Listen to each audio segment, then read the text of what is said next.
बातचीत के जरिए सब कुछ सुलझा लिया गया और सारा इनिशिएटिव प्रधानमंत्री नरेंद्र मोदी की तरफ से लिया गया है। लेकिन चलिए जरा आपको यह भी बताते हैं कि अगर अब एकनाथ शिंदे मुख्यमंत्री नहीं रहेंगे तो उन्हें क्या इंपॉर्टेंट भूमिका दी जाने वाली है, क्या कुर्सी संभालने वाले हैं, क्या उनके लिए प्लानिंग कर रखी है, क्योंकि उन्हें तो इंपॉर्टेंट रोल देना पड़ेगा।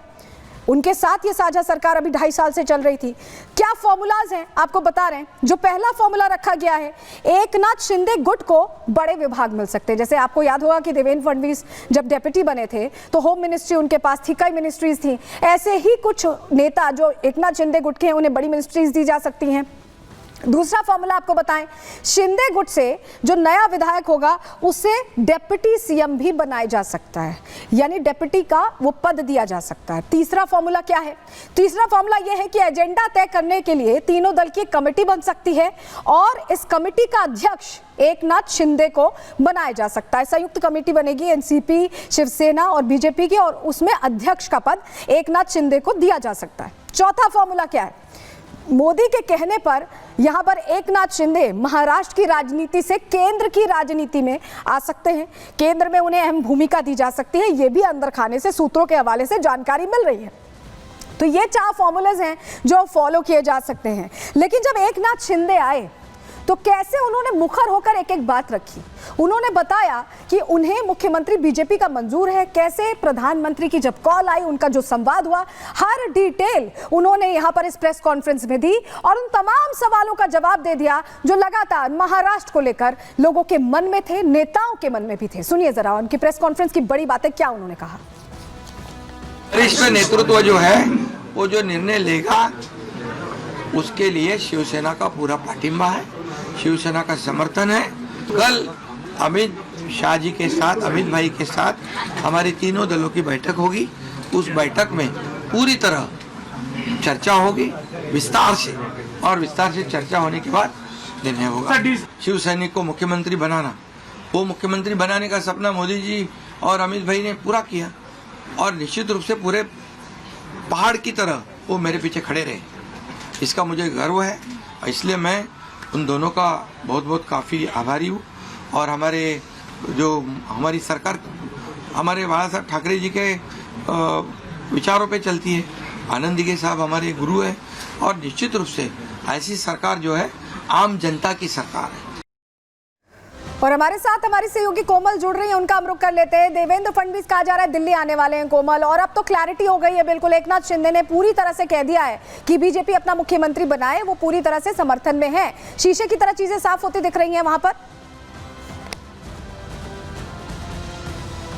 बिल्कुल, देखिए लगातार अटकलों का बाजार गर्म था, लेकिन उन तमाम अटकलों पर जो है पूरी तरह से एकनाथ शिंदे ने विराम तो लगा दिया है। लेकिन अब चूंकि बात हो रही है कि आखिर उन्होंने साफ तौर पर कह दिया है कि बीजेपी का जो भी कैंडिडेट होगा वो पूरी तरह से मंजूर होगा। ऐसे में देखिए सबसे प्रबल दावेदार जो है वो देवेंद्र फडणवीस बताए जा रहे हैं। और उसके बाद से देखिए जब से एकनाथ शिंदे ने ये पीसी की है, पीसी करके पूरी तरह से सब कुछ साफ कर दिया है, जो कयास लगाए जा रहे थे पूरी तरह से उन पर विराम लगा दिया है। तो ऐसे में अब हलचल एक बार फिर से तेज होती हुई नजर आ रही है। और अभी जो जानकारी सलोनी मिल रही है उसके अनुसार देखिए देवेंद्र फडणवीस की बात हो जाए, अजीत पवार की बात हो जाए या एकनाथ शिंदे की बात हो जाए, तीनों को जो है दिल्ली में तलब किया गया है। साथ ही साथ कल अमित शाह से भी तीनों मुलाकात कर सकते हैं, क्योंकि अब आगे क्या रणनीति होगी। क्योंकि देखिए सीएम चेहरे को लेकर के लगातार कयास लगाए जा रहे थे कि महायुति में कौन से दल का सीएम होगा। एकनाथ शिंदे ने साफ तौर पर सीधे साफ कर दिया है कि बीजेपी अपना कोई भी कैंडिडेट को सीएम बनाए, उससे उन्हें कोई प्रॉब्लम नहीं है। साथ ही साथ आभार भी व्यक्त करते हुए नजर आए हैं कि जो 2.5 साल का कार्यकाल उन्हें दिया गया, वो कार्यकाल में उन्होंने बहुत काम किया, जनता के लिए बहुत ज्यादा काम किया,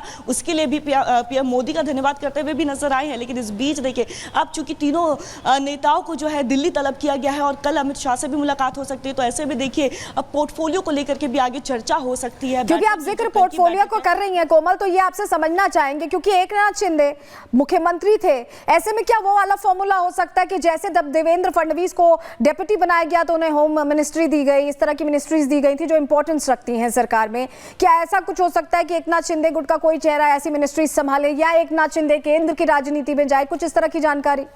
क्योंकि फॉर्मूलाज कई सेट किए गए, कई डील फिक्स की गई है।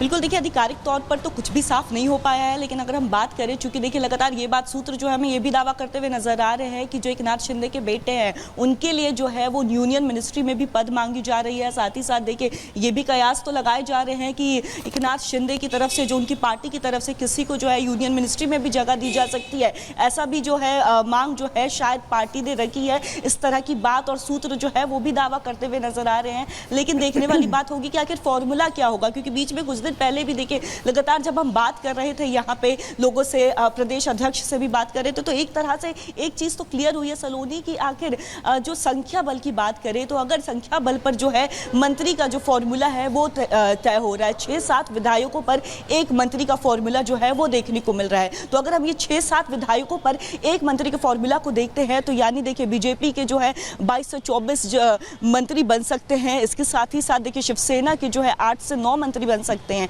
तो ये बात भी निकल कर सामने आ रही है कि अगर ये फॉर्मूला लगता है तो इस तरह की सिचुएशन जो है, इस तरह की तस्वीर जो है वो हमें महाराष्ट्र में देखने को मिलेगी। लेकिन अब देखिए सवाल यही हो रहा है कि देखिए जो कयास लगाए जा रहे थे देवेंद्र फडणवीस के नाम पर या एकनाथ शिंदे के नाम पर, क्योंकि अजीत पवार की बात करें तो उन्होंने तो शुरुआत में ही ये पिक्चर क्लियर कर दी थी, तस्वीर पूरी तरह से क्लियर कर दी थी कि उनका जो है पूरा सपोर्ट वो देवेंद्र फडणवीस के साथ है। लेकिन वहीं दूसरी तरफ एकनाथ ठीक है कोमल, हम आपके पास वापस लौट रहे हैं, लेकिन एक और बड़ी खबर इसी से जुड़ी आ रही है। महाराष्ट्र की हलचल से जुड़ी जानकारी हम दर्शकों को दे रहे हैं। आपको बताया कि कुछ पहले शिवसेना के सांसदों की मुलाकात हुई है दिल्ली में। शिवसेना सांसदों ने मुलाकात की। अब से कुछ देर पहले ये जानकारी मिल रही है कि मुलाकात हुई है शिवसेना के सांसदों के साथ गृह मंत्री अमित शाह की। और देखिए पूरा फॉर्मूला अब सेट हो चुका है, क्योंकि शिंदे ने जब ये कह दिया है कि बीजेपी अपना मुख्यमंत्री बनाए तो एक तरह से पूरा सपोर्ट शिवसेना का है। और दिल्ली में ये मुलाकात बताती है कि सिंक और बेटर कैसे हो, इसको लेकर यहाँ पर पूरी तरह से कोशिश की गई है। और चलिए, जब हम कह रहे हैं कि अब यहाँ पर महाराष्ट्र का मुख्यमंत्री चेहरा कहा जा रहा था एकनाथ शिंदे या देवेंद्र फडणवीस में से चुनना है, और ऐसे में अब देखिए चुन लिया गया ऐसा लग रहा है। हालांकि अभी विधायक दल का नेता चुना जाएगा जब तीनों दलों की साझा बैठक होगी और उसके बाद नाम का ऐलान होगा। लेकिन कुछ देर में प्रेस कॉन्फ्रेंस भी आ रही है, उस पर भी हमारी नजर रहने वाली है, उसमें बीजेपी क्या कहती है। लेकिन आपको बताते हैं कि देवेंद्र फडणवीस कैसे यहाँ पर जीत के जादूगर बने या कहीं बाजीगर बने, जानकारी आपको दे रहे हैं। क्योंकि महायुति की जीत में फडणवीस का सबसे बड़ा रोल रहा है, इसीलिए ये कहा जा रहा था कि उनकी दावेदारी सबसे मजबूत है और वो प्रूव होता हुआ भी दिखाई दे रहा है। अजित पवार, एकनाथ शिंदे का उन्होंने तालमेल बिठाया। और सीट बंटवारे को लेकर आपने देखा महाविकास आघाड़ी में कैसी हलचल रहती थी सीट बंटवारे को लेकर, लेकिन महायुति में आपने ऐसी कोई प्रॉब्लम नहीं देखी। और इसका भी पूरा क्रेडिट देवेंद्र फडणवीस को ही जाता है। सीएम पद से ज्यादा पार्टी को उन्होंने ऊपर रखा। आपको याद होगा वो दौर जब उन्होंने डिप्टी सीएम का पद ले लिया और यहाँ पर एकनाथ शिंदे को मुख्यमंत्री बनाया गया। और जब ये सब कुछ हुआ था तो ये बहुत अनएक्सपेक्टेड था, कोई ऐसा सोच नहीं रहा था कि बीजेपी इस तरह का दांव खेलेगी। और उसमें देवेंद्र फडणवीस ने एक तरह से पार्टी को ऊपर रख के पद को पीछे रखा था। और यही वजह है कि वो जीत जो 2.5 साल की मेहनत थी वो यहाँ पर जीत में तब्दील हुई, सीटों में तब्दील हुई। और देवेंद्र फडणवीस ने एक और चीज की कि दिल्ली और महाराष्ट्र में एक जो सिंक्रोनाइजेशन है, कम्युनिकेशन, समन्वय, वो पूरी तरह से बना कर रखा। और इसीलिए चुनावों में बहुत फायदा भी मिला और सबसे बड़ी पार्टी बीजेपी उभर कर सामने आई, निकल कर सामने आई। और अब देखना यह होगा कि जब तीनों चेहरे बताए जा रहे हैं दिल्ली आने वाले हैं, मुलाकात होने वाली है यहाँ पर शीर्ष नेतृत्व से, नाम किसका तय होता है, विधायक दल की जो बैठक होती है, नेता किसे चुना जाता है। हालांकि देवेंद्र फडणवीस, जैसा कि हम आपको बता रहे हैं, अब सबसे आगे हैं। अब शिंदे ने भी क्योंकि एक तरह से संदेश दे दिया है, इस पर हमारी नजर रहेगी। लेकिन चलिए